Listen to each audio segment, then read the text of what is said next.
चटणी बनवून झालेली आहे। कलर तुम्ही बघू शकाल किती छान यम्मी आलेला आहे। छान आंबट गोड अशी आपली ही कैरीची चटणी। नमस्कार मंडळी, साधनाज फूडी कुकिंग रेसिपी चॅनलमध्ये तुम्हा सर्वांचं खूप छान मनापासून स्वागत आहे।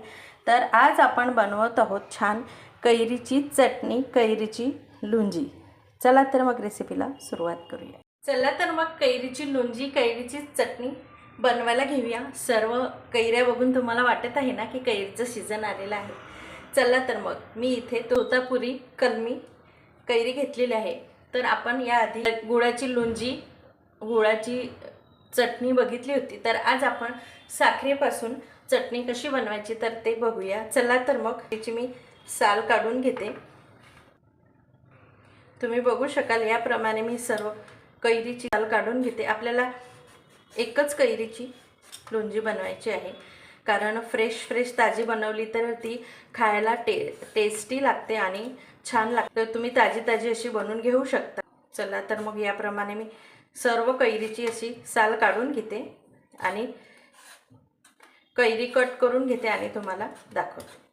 तुम्ही बघू शकाल सर्व कैरीची मी साल काढून घेतलेली आहे आणि असे छोटे छोटे छान आपल्याला तुकडे करून घ्यायचे आहेत कैरीचे। तुम्ही नाही साल काढली तरीही चालेल, पण मी साल काढून घेतलेली आहे आणि असे छान छोटे छोटे तुकडे करून घ्यायचे आहे। असे छान लहान तुकडे करून घ्यायचे आहेत आपल्याला। तुम्ही बघू शकाल ह्याप्रमाणे।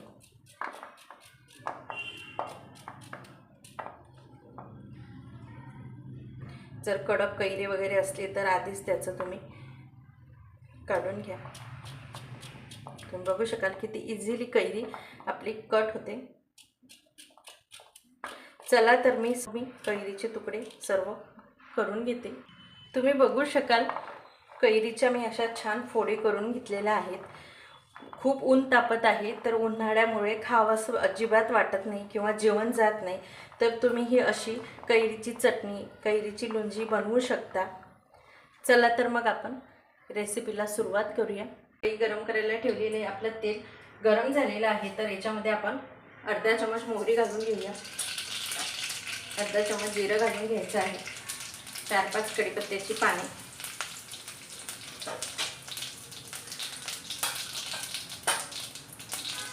1 चमच लाल तिखट घालून घ्यायचं आहे। पाव चमच हळद घालून घ्यायची आहे आणि आपण ज्या कैरीच्या फोडी केलेल्या आहेत ते घालून घ्यायच्या आहेत। तुम्ही बघू शकाल त्याप्रमाणे छान मिक्स करून घेतलेलं आहे। तुम्ही बघू शकाल छान कैरी मऊ पडलेली आहे। तर याच्यामध्ये आपण 1 चमच मीठ घालून घेऊया आणि 1 वाटी साखर घालून घ्यायची आहे आणि छान मिक्स करून घेऊया। याप्रमाणे 2 मिनिटं छान परतून घेऊया। तुम्ही बघू शकाल 2 मिनिटं छान परतून घेतलेले आहे। तर थोडं आपण पाणी घालून घेऊया। तुम्हाला रस्सा वगैरे लागत असेल चटणीचा तर तुम्ही जास्त पाणी ॲड करू शकता, नाहीतर घट्ट ठेवली तरीही चालेल। आमच्याकडे सर्वांना रस्सा आवडतो, तर त्यामुळे मी पाणी घालून घेते। अर्धा ग्लास मी पाणी इथे घालून घेतलेलं आहे, कारण कैरीची चटणी शिजल्यानंतर ती खूप घट्ट होते ह्यासाठी। चला तर मग छान मिक्स करून घेऊया आणि झाकण ठेवून कैरीची चटणी आपल्याला मीडियम पॉवरवर शिजवून घ्यायची आहे। चला तर मग आपण बघून घेऊया। छान आपली कैरीची चटणी झालेली आहे, कैरीची लोणची झालेली आहे। तुम्ही बघू शकाल छान रस्सा मस्त असा घट्ट झालेला आहे आणि गार झाल्यानंतर अजून पण याचा रस्सा हा घट्ट होतो। साखरेचं प्रमाण बरोबर आहे। ह्याचप्रमाणे साखरेचं प्रमाण जर तुम्ही घेतलं तर छान आंबट गोड अशी आपली चटणी होते। चला तर मग गॅस बंद करते आणि सर्व करून घेऊया।